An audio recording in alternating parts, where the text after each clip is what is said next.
हाँ तो नमस्कार जी, कैसे हैं आप सब। उम्मीद है बढ़िया होंगे और एग्जाम की तैयारी कर रहे होंगे। डियर स्टूडेंट, जैसा कि आप सभी को पता है कि झारखंड एकेडमिक काउंसिल द्वारा क्लास 10th की परीक्षा 20 मार्च से आयोजित होगी। 20 मार्च को सामाजिक विज्ञान का पेपर है, सोशल साइंस का पेपर है और उसमें 40 ऑब्जेक्टिव सवाल पूछे जाएंगे। तो डियर स्टूडेंट, आज के इस वीडियो के माध्यम से आपके बोर्ड परीक्षा में पूछे जाने वाले 40 ऑब्जेक्टिव प्रश्नों के लिए हिस्ट्री का हम लोग 90 ऑब्जेक्टिव प्रश्न देखेंगे और उम्मीद है ये जो 90 ऑब्जेक्टिव प्रश्न आप यहाँ से पढ़ेंगे उससे आपके बोर्ड एग्जाम में हिस्ट्री में जितने भी प्रश्न पूछे जाएंगे यानी कि संभावना बहुत ज्यादा है। प्यारे बच्चों, तबीयत खराब रहने के कारण वीडियो नहीं आ पा रही थी, हालांकि अभी भी पूरा तरह से सुधार नहीं हुआ, लेकिन रहा नहीं गया। कहा जाता है कि जब बच्चे मांग करते हो तो रुका नहीं जाएगा। ठीक है, तो बहुत ज्यादा डिमांड आने लगी थी व्हाट्सएप पे कि सर बनाइए वीडियो, आपका वीडियो नहीं आ रहा, तो हमने सोचा क्यों ना वीडियो बनाए। लेकिन हम अगर वीडियो बनाते हैं तो सब चीज से हट के बनाते हैं। हट के कहने का मतलब हम जो चीजें कराते हैं वो बिल्कुल टू द पॉइंट होता है और टू द इंपॉर्टेंट होता है। तो ये जो 90 हिस्ट्री के इंपॉर्टेंट प्रश्न है परीक्षा में पक्का आएगा। जी हाँ डिवीजन, यहाँ से आपके बोर्ड परीक्षा में बहुत सारे सवाल देखने को मिलेंगे। बिल्कुल वायरल प्रश्न है, बोर्ड परीक्षा के लिए बहुत ज्यादा इंपॉर्टेंट है। तो चलिए शुरुआत करते हैं सोशल साइंस का, और आज हम लोग हिस्ट्री का देखते हैं, फिर अगले वीडियो में अदर सब्जेक्ट का देखेंगे, जैसे कि आपका और भी इसमें सब्जेक्ट है, सिविक्स हो गया, इकोनॉमिक्स हो गया, ज्योग्राफी हो गया। मेनली 3 सब्जेक्ट और आपके बचते हैं, तो हिस्ट्री के बाद हम लोग उनको भी देखेंगे। जुड़े रहिएगा हमारे साथ। चैनल पे नए चैनल को सब्सक्राइब नहीं किए तो सब्सक्राइब कर नोटिफिकेशन बेल को जरूर प्रेस कर लीजिएगा, ताकि जैसे अगली वीडियो आती है उनका नोटिफिकेशन आपको मिल सके। और ये वीडियो अगर अच्छी लगेगी तो जरूर से जरूर हर एक उस दोस्तों में शेयर कीजिएगा जो इस बार क्लास 10th का 20 मार्च को बोर्ड एग्जाम देने वाला है। तो चलिए देखते हैं 90 महत्वपूर्ण ऑब्जेक्टिव प्रश्नों को। तो चलिए जी शुरू करते हैं। यहां से हर साल की भांति टॉपर बने, become a topper like every year from here. तो डियर स्टूडेंट, यहां से आप बहुत ज्यादा पढ़ के ही टॉपर बन सकते हैं news with aspirants YouTube channel से। चलिए ये क्रैश कोर्स मान लीजिए कि आपका एक क्रैश कोर्स है हिस्ट्री का। पहला प्रश्न है आपका, इटली एवं जर्मनी के एकीकरण के विरुद्ध में निम्नलिखित में से कौन है। जी हाँ दोस्तों, बहुत ज्यादा इंपॉर्टेंट है और जितने भी प्रश्न यहाँ पे हैं 90 प्रश्न आपके हिस्ट्री में है और 90 के 90 प्रश्न प्रीवियस ईयर में पूछे गए हैं और धड़ल्ले से हर एक बोर्ड एग्जाम में पूछा जा रहा है। झारखंड बोर्ड इसमें निश्चित तौर पे पूछेगा और प्रश्न यहां से जरूर मिलेंगे। तो पहला प्रश्न है कि इटली एवं जर्मनी के एकीकरण के विरुद्ध में निम्नलिखित में से कौन था। तो इसका सही जवाब हो जाएगा ऑस्ट्रिया। निम्नलिखित में कौन सा था? ऑस्ट्रिया। दूसरा प्रश्न है, इटली के एकीकरण में निम्न में से किसका संबंध नहीं है।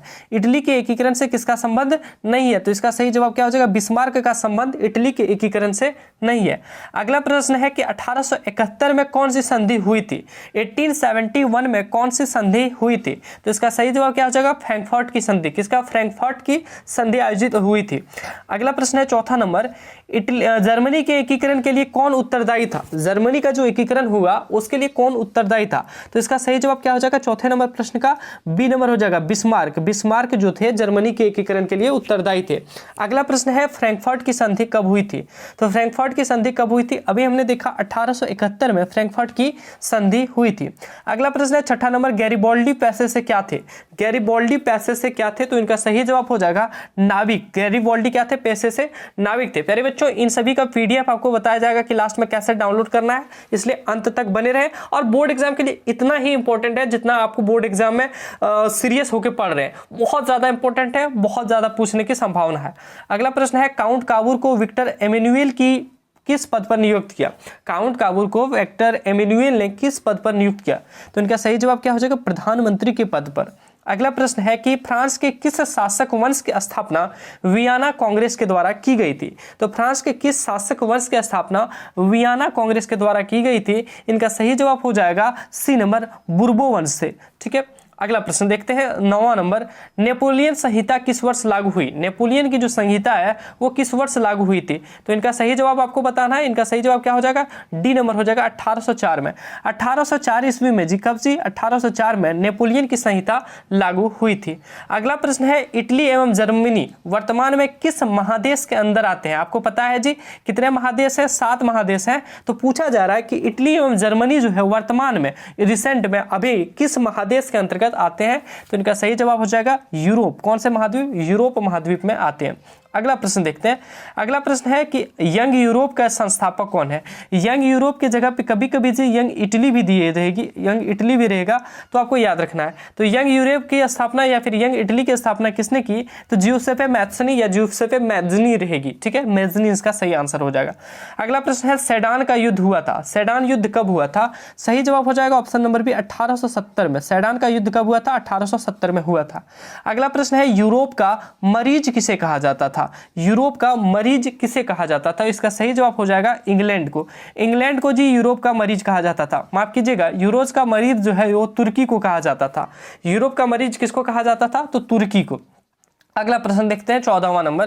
14वां नंबर प्रश्न है कि हिगेल कौन था, हिगेल कौन था, तो प्यारे बच्चों हिगेल याद रखिएगा, सी नंबर होगा, दार्शनिक था, एक फिलोसोफर था। क्या था, फिलोसोफर।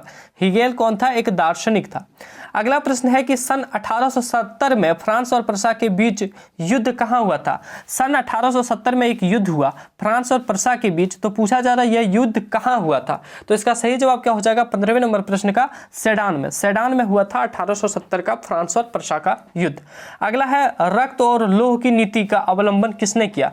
पूरे तरह से डीप से भी कुछ क्वेश्चन को उठाया गया है, क्योंकि आप अगर पिछले ईयर प्रीवियस ईयर का क्वेश्चन देखेंगे 2022 का, तो 2022 में जैकबोर्ड ने सोशल साइंस में सबसे घातक सवाल पूछे थे और बहुत सारे सवाल हम ही से मिले थे, हमने भी पढ़ाया था 2022 में। और इस बार भी एकदम घातक सवाल, जिसको खतरनाक वाला बोल सकते हैं, डीपली उठाया गया है, रदली उठाया गया है, ताकि बोर्ड एग्जाम में बिल्कुल टच करे, ठीक है। तो पूछा गया है रक्त एवं लौह अवलंबन की नीति किसने किया था, तो इसका सही जवाब हो जाएगा कौन सा हो जाएगा, बिस्मार्क ने। किसने किया था, बिस्मार्क में। अगला प्रश्न है युद्ध और शांति पुस्तक किसने लिखी, युद्ध और शांति पुस्तक किसने लिखी, तो इनका सही जवाब हो जाएगा टॉल्स्टॉय ने। किसने, टॉल्स्टॉय ने। अगला प्रश्न है कार्ल मार्क्स के पुस्तक का नाम है, कार्ल मार्क्स का पुस्तक का क्या नाम है, ये पूछा जा रहा है। ये क्वेश्चन बहुत ज्यादा इंपॉर्टेंट है, इसका याद रखिएगा, दास कैपिटल, ठीक है, क्या जी, दास कैपिटल कार्ल मार्क्स के पुस्तक का नाम है। अगला प्रश्न है 19वां नंबर, रूस के बाल्शेविक क्रांति का नेतृत्व किसने किया, तो इनका सही जवाब हो जाएगा ऑप्शन नंबर सी, लेनिन ने। अगला प्रश्न है वैज्ञानिक समाजवाद की अवधारणा का प्रतिपादन किसने किया। वैज्ञानिक समाजवाद के अवधारणा का प्रतिपादन कार्ल मार्क्स ने किया था। कार्ल मार्क्स का जन्म कहाँ हुआ था, ये क्वेश्चन पूछा जा रहा है, तो याद रखिएगा कार्ल मार्क्स का जन्म कहाँ हुआ था, जर्मनी में हुआ था। अगला प्रश्न है दास कैपिटल का प्रकाशन किस वर्ष हुआ। कार्ल मार्क्स द्वारा जो लिखा गया था दास कैपिटल, उस पुस्तक का प्रकाशन किस वर्ष हुआ था, तो इनका सही जवाब हो जाएगा ऑप्शन नंबर सी, 1867 में। किसमें जी, 1867 में। अगला प्रश्न है वाल्शेविक क्रांति कब हुई, वाल्शेविक की जो क्रांति हुई थी वो कब हुई थी, तो इनका सही जवाब हो जाएगा 1917 में। अब नवंबर 1917 में वाल्शेविक की क्रांति हुई थी। अगला प्रश्न है रूस में कृषक दास प्रथा का अंत कब हुआ। रूस में कृषक दास प्रथा का अंत कब हुआ, तो इनका सही जवाब हो जाएगा 1861 में। अगला प्रश्न है रूस में जार का अर्थ क्या होता है। रूस में जार का अर्थ क्या होता है, तो इसका सही जवाब हो जाएगा 25वें नंबर प्रश्न का, रूस का सम्राट। रूस का सम्राट होता है जार का अर्थ, ठीक है। अगला है 1917 की पहली रूसी क्रांति किस नाम से जानी जाती है।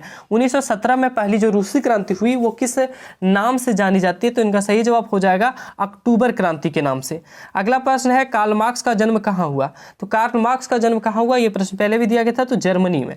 अगला प्रश्न है लेनिन ने ब्रेस्ट लिटोवस्क की पुस्तक लिटोवस्क की संधि 1918 में किस राष्ट्र के साथ की थी, तो इसका सही जवाब हो जाएगा 28वें नंबर प्रश्न का सी नंबर, जर्मनी के साथ। अगला प्रश्न देखिए जी, अगला है कि लाल सेना का गठन किसने किया था, तो लाल सेना का गठन किसने किया था ये प्रश्न पूछा जा रहा है, तो इनका सही जवाब क्या हो जाएगा, इसका सही जवाब हो जाएगा ट्रस्टस्की। किसने, ट्रस्टस्की। अगला प्रश्न है साम्यवादी शासन का पहला प्रयोग कहाँ हुआ था। साम्यवादी शासन का पहला प्रयोग कहाँ हुआ था, इनका सही जवाब हो जाएगा ऑप्शन नंबर ए, रूस में। अगला प्रश्न है, अगला है कि हिंद चीन पहुंचने वाला प्रथम व्यापारी कौन था। हिंद चीन पहुंचने वाला प्रथम व्यापारी कौन था, तो इनका सही जवाब क्या हो जाएगा, पुर्तगाली था। कौन था, पुर्तगाली। अगला प्रश्न है वियतनाम में टोंकिन फ्री स्कूल की स्थापना कब की गई। वियतनाम में टोंकिन फ्री स्कूल की स्थापना कब की गई, तो 32वें नंबर प्रश्न का जवाब हो जाएगा 1907 में। अगला प्रश्न है the history of the loss of Vietnam की पुस्तक किसने लिखी? The history of the loss Vietnam की पुस्तक किसने लिखी? तो फान वोई चू ने। किसने? फान वोई चू ने। अगला प्रश्न देखते हैं 34वां नंबर, नरोत्तम सिंघानुक कहाँ के शासक थे? नरोत्तम सिंघानुक कहाँ के शासक थे? तो 34वें नंबर प्रश्न का हो जाएगा ऑप्शन नंबर डी, कंबोडिया। अगला प्रश्न है कि हिंद चीन में कोलोन किन्हें कहा जाता है? हिंद चीन में कोलोन किन्हें कहा जाता है? तो इनका सही जवाब हो जाएगा 35वें नंबर का फ्रांसीसी नागरिक को। अगला प्रश्न है अंकोर वाट के मंदिर का निर्माण किस शासक के द्वारा करवाया गया? अंकोर वाट के मंदिर का निर्माण किस शासक के द्वारा करवाया गया? तो इसका सही जवाब हो जाएगा सूर्यवर्मन द्वितीय के द्वारा। अगला है अंकोर वाट का मंदिर कहाँ स्थित है? तो अंकोर वाट का मंदिर कहाँ स्थित है? तो इसका सही जवाब हो जाएगा कंबोडिया में। अंकोर वाट का मंदिर कहाँ स्थित है? कंबोडिया में। अगला प्रश्न है डियर स्टूडेंट कि हिंद चीन में कौन सा सम्मिलित नहीं है? हिंद चीन में कौन सा सम्मिलित नहीं है? लेकिन आप ऑप्शन से लगाइएगा इसमें दूसरा, और इसका सही जवाब हो जाएगा चीन। हिंद चीन में कौन सा सम्मिलित नहीं है? तो चीन हो जाएगा इसका सही जवाब, और आप यहाँ पे देखिएगा तो लगेगा चीन ही सम्मिलित होगा। अगला प्रश्न देखते हैं। अगला प्रश्न है 39वां नंबर, मार्च 1946 में फ्रांस और वियतनाम के बीच होने वाले समझौता किस नाम से जाने जाते हैं? मार्च 1946 में जो फ्रांस और वियतनाम के बीच समझौता हुआ उसे कौन से समझौता के नाम से जाना जाता है? तो हनोई समझौता के नाम से जाना जाता है। अगला है नमक कानून तोड़ने के लिए गांधी जी ने कौन सा स्थान चुना? नमक कानून तोड़ने के लिए गांधी जी ने कौन सा स्थान चुना? तो इसका सही जवाब हो जाएगा दांडी को। ठीक है। अगला क्वेश्चन पूछा जाता है दांडी यात्रा कब हुई? तो 1900 कब हुई थी? आपको कमेंट में बताना है कि 1900 कब हुई थी दांडी यात्रा। अगला प्रश्न है बंगाल का विभाजन कब हुआ? बंगाल का विभाजन कब हुआ? बहुत पहले से पढ़ते आ रहे, 1905 में बंगाल का विभाजन हुआ था। अगला प्रश्न है सविनय अवज्ञा आंदोलन की शुरुआत किस यात्रा से हुई? सविनय अवज्ञा आंदोलन की शुरुआत किस यात्रा से हुई? दांडी यात्रा से शुरुआत की गई थी। ठीक है। अगला है भारत छोड़ो आंदोलन का प्रसिद्ध नारा क्या था? भारत छोड़ो आंदोलन में एक नारा दिया गया, उसका प्रसिद्ध जो नारा था वो क्या था? तो इसका सही जवाब क्या है? करो या मरो। क्या कहा गया था? करो या फिर मरो। अगला प्रश्न है भारतीय राष्ट्रीय कांग्रेस की स्थापना कब हुई? ये भारतीय राष्ट्रीय कांग्रेस, इंडियन नेशनल कांग्रेस की स्थापना कब हुई? 1885 में। याद रखिएगा 1885 में। एक क्वेश्चन यहां से पूछा जाता है मुस्लिम लीग की स्थापना कब हुई? तो 1906 में हुई थी मुस्लिम लीग की स्थापना। ठीक है। अगला प्रश्न देखते हैं गांधी जी के द्वारा भारत में सत्याग्रह का पहला प्रयोग कहाँ किया गया था? तो गांधी जी के द्वारा भारत में सत्याग्रह का पहला प्रयोग कहाँ किया गया था? इसका सही जवाब हो जाएगा चंपारण में। अगला प्रश्न है तिनगठिया प्रणाली किस कानून पर किन पर लागू थी? तिनगठिया प्रणाली किन पर लागू थी? तो इनका सही जवाब हो जाएगा किसानों पर लागू थी। अगला है डॉक्टर राजेंद्र प्रसाद का जन्म कहाँ हुआ था या कहाँ से है? डॉक्टर राजेंद्र प्रसाद का जन्म स्थान कहाँ से है? तो इसका सही जवाब हो जाएगा 47वें नंबर का बिहार से। अगला है सविनय अवज्ञा आंदोलन की शुरुआत कहाँ हुई थी? शुरू कब हुई थी? सविनय अवज्ञा आंदोलन की शुरुआत कब हुई थी? तो इसका सही जवाब हो जाएगा 1930 में सविनय अवज्ञा आंदोलन शुरू हुई थी। अगला प्रश्न है 49वां नंबर, राष्ट्रीय स्वयंसेवक संघ की स्थापना कब और किसने की? राष्ट्रीय स्वयंसेवक संघ की स्थापना कब और किसने की? तो केबी हेडगेवार ने 1925 में की थी। अगला प्रश्न है ब्रह्म समाज की स्थापना किसने की? ब्रह्म समाज की स्थापना किसने की थी? तो इसका सही जवाब हो जाएगा राजाराम मोहन राय ने। अगला प्रश्न है कि बंगाल विभाजन 1911 में किसने रद्द कर दिया? बंगाल विभाजन 1911 में किसने रद्द कर दिया? तो लॉर्ड हार्डिंज ने। किसने? लॉर्ड हार्डिंज ने। अगला प्रश्न है फूट डालो और राज करो नीति किसने अपनाई? फूट डालो राज करो नीति किसने अपनाई? तो अंग्रेजों ने अपनाई थी। अगला प्रश्न है गांधी जी ने साबरमती आश्रम की स्थापना किस वर्ष की? गांधी जी ने साबरमती आश्रम की स्थापना किस वर्ष की थी? तो इसका सही जवाब हो जाएगा 53वें नंबर प्रश्न का 1915 में। 1915 में साबरमती आश्रम की स्थापना की थी। प्यारे बच्चों प्रश्न बहुत ज्यादा इंपॉर्टेंट है, संभावना है कि बोर्ड एग्जाम में आ ही जाएगा, लेकिन इसकी कोई गारंटी नहीं है कि सारे प्रश्न आएंगे। हाँ, क्योंकि बोर्ड एग्जाम में ऑब्जेक्टिव प्रश्न 40 पूछा जाएगा, और आपको पता है कि हिस्ट्री जैसे 4 सब्जेक्ट मिलके हिस्ट्री, जियोग्राफी, इकोनॉमिक्स और आपका कौन सा सिविक्स, इन 4 सब्जेक्ट मिला के आपके 40 प्रश्न पूछे जाने हैं। यानी कि सब्जेक्ट वाइज आप देखें तो मात्र 10 ही क्वेश्चन आपके पूछे जाएंगे। इन 90 प्रश्नों में से 10 प्रश्न आ जाएगा, इसकी गारंटी नहीं है, लेकिन हाँ 90 प्रश्नों में से 5-4 प्रश्न आपके बोर्ड एग्जाम में जरूर आएंगे, इतना मैं कह सकता हूँ। हालांकि अगर बोर्ड एग्जाम जो सेट किया होगा क्वेश्चन उनका अगर दिमाग ठीक होगा तो तो 4-5 प्रश्न अवश्य आएंगे। लेकिन अगर बोर्ड एग्जामिनर का ही दिमाग पूरा सटका होगा, उस दिन घर में झगड़ा हुआ होगा पत्नी से, तो दिक्कत हो सकता है कि क्वेश्चन बाहर से भी पूछा जाए। लेकिन जो इंपॉर्टेंट है, जो आपके लिए करना जरूरी है, उनको करके जाइए। बाकी बोर्ड एग्जाम में अच्छे से ही प्रश्न पूछे जाएंगे, उतनी हार्ड प्रश्न नहीं आएगा। चलिए अगला प्रश्न देखते हैं, 54वां नंबर। जालियांवाला बाग हत्याकांड कब हुआ? तो 13 अप्रैल 1919 को जालियांवाला बाग हत्याकांड हुआ था। अगला है, वल्लभ भाई पटेल को सरदार की उपाधि किस आंदोलन के दौरान दी थी? किस आंदोलन के दौरान वल्लभ भाई पटेल को सरदार की उपाधि दी गई थी? तो सही जवाब क्या हो जाएगा? बारडोली आंदोलन के दौरान। अगला प्रश्न है, रंपा विद्रोह कब हुआ? रंपा विद्रोह कब हुआ जी? तो सही जवाब क्या हो जाएगा? 1916 में। अगला है, अखिल भारतीय ट्रेड यूनियन कांग्रेस की स्थापना कब की गई? अखिल भारतीय ट्रेड यूनियन कांग्रेस की स्थापना कब की गई? तो 97 नंबर प्रश्न का जवाब हो जाएगा 1920 में। कब की गई थी जी? 1920 में। अगला प्रश्न है, मुंबई में प्रथम सूती कपड़ा मिल किस वर्ष स्थापित की गई? मुंबई में जी प्रथम सूती कपड़ा मिल किस वर्ष स्थापित किया गया? तो सही जवाब हो जाएगा 1854 में। कब किया गया? 1854 में। अगला प्रश्न देखते हैं। अगला प्रश्न है आपका 59वां नंबर। इंग्लैंड में सभी स्त्री एवं पुरुष वयस्कों को मताधिकार का कब प्राप्त हुआ? मताधिकार कब प्राप्त हुआ? यानी कि इंग्लैंड में सभी पुरुष और स्त्री दोनों को मताधिकार यानी कि वोट देने का अधिकार कब प्राप्त हुआ? तो सही जवाब हो जाएगा 1918 में। अगला है, भारत में पहला फैक्ट्री कानून किस वर्ष बना? तो भारत में पहला फैक्ट्री कानून किस वर्ष बना? 1881 में। याद रखिएगा 1881 में।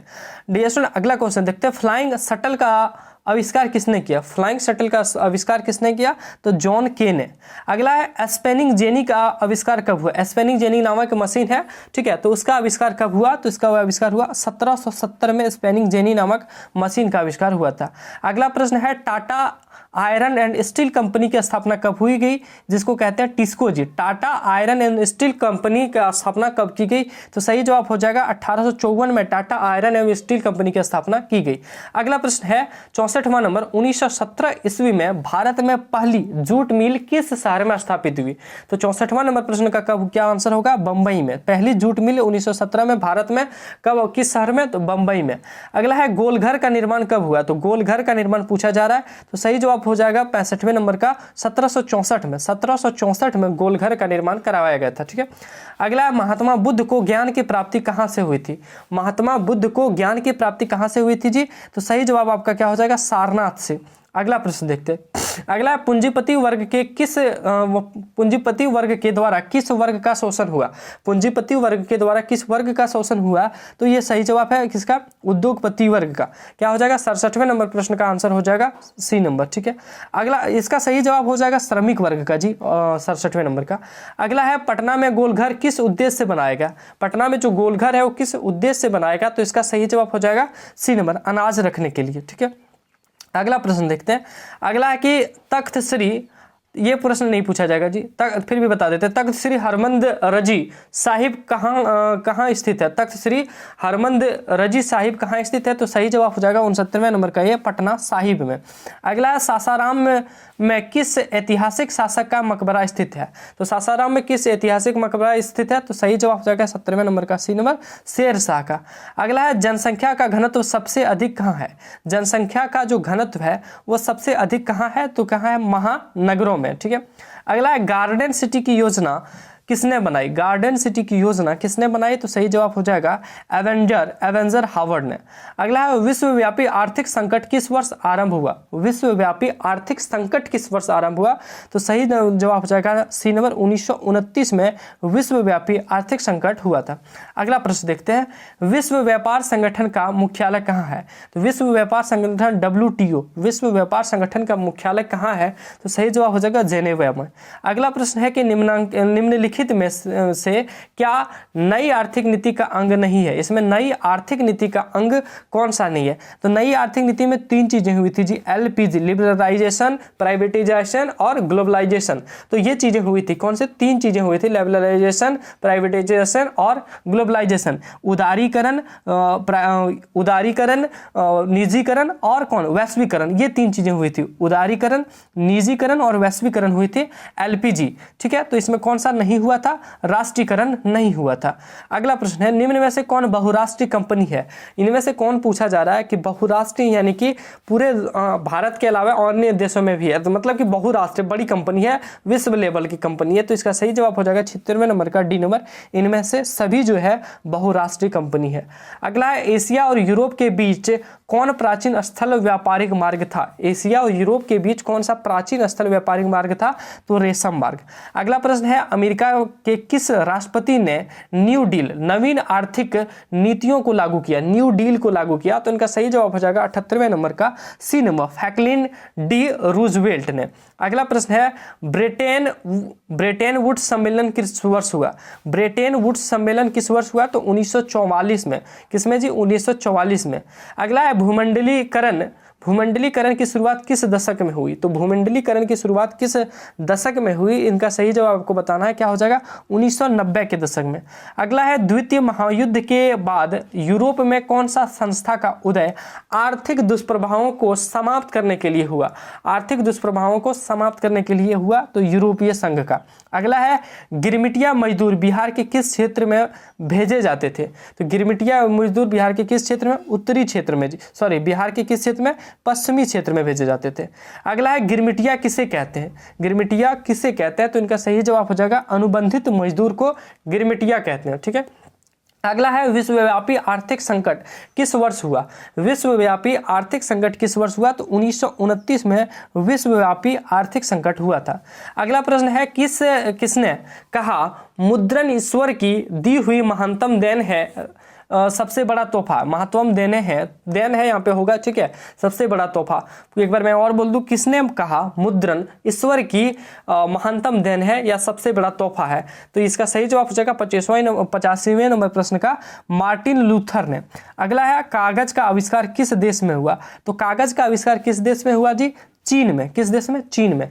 अगला प्रश्न है, गुटेन वर्ग का जन्म कहाँ हुआ। गुटेन वर्ग का जन्म कहाँ हुआ, तो इसका सही जवाब हो जाएगा जर्मनी में। अगला प्रश्न है, इंग्लैंड में मुद्रण कला को पहुंचाने वाला कौन था।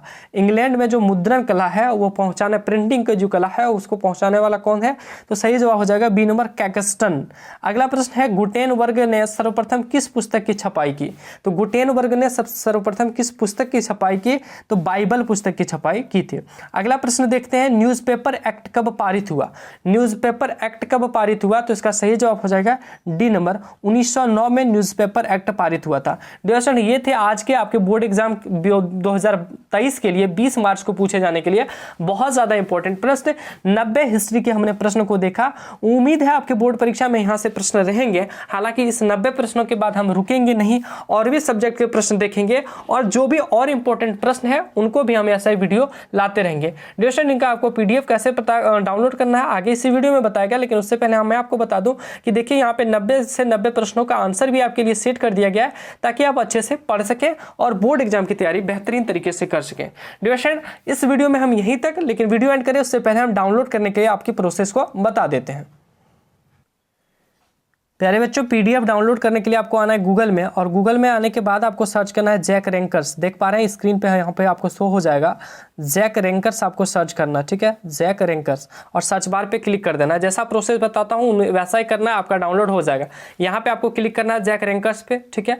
एक नया इंटरफेस, नया पेज आपके सामने ओपन होगा, और उसके बाद यहाँ पे देखिए एक पीडीएफ का ऑप्शन आपको दिख रहा होगा, यहाँ पे पीडीएफ का, या फिर आप यहाँ नीचे भी जा सकते हैं। नीचे देखिए यहाँ पे आपको एक ऑप्शन आ रहा है डाउनलोड पीडीएफ एंड नोट्स, तो इसी पे आपको क्लिक करना है।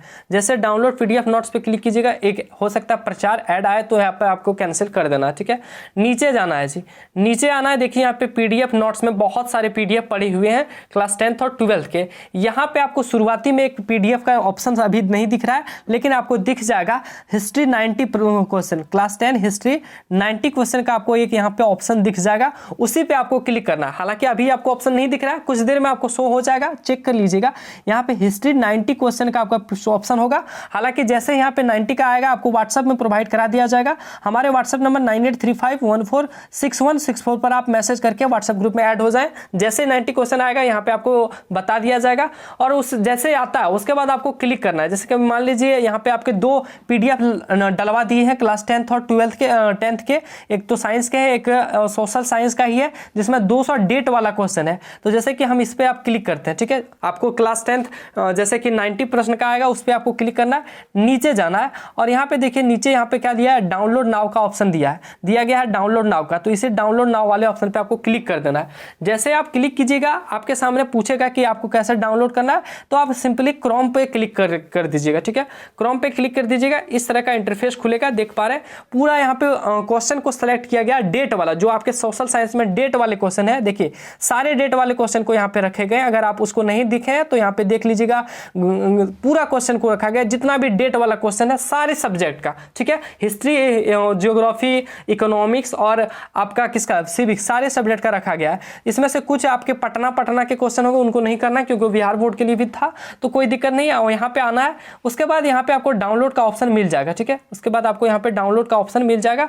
यहाँ पे एक मिलना था, अभी हमारे स्क्रीन में शो नहीं कर रहा है, लेकिन यहाँ पे इस जगह पे आपको इस तरह का बटन शो करेगा यहीं पे, तो इस बटन पे क्लिक कर दीजिएगा, आपका डाउनलोड हो जाएगा। प्यारे बच्चों आज के इस वीडियो में बस यहीं तक। वीडियो अच्छी लगी हो तो लाइक कीजिए, दोस्तों में जरूर से जरूर शेयर कीजिए ताकि उनको भी इनका बेनिफिट मिल सके और आप अपने बोर्ड एग्जाम में बेहतर नंबर लाए, साथ ही आपके दोस्त भी बेहतर नंबर ला सकें।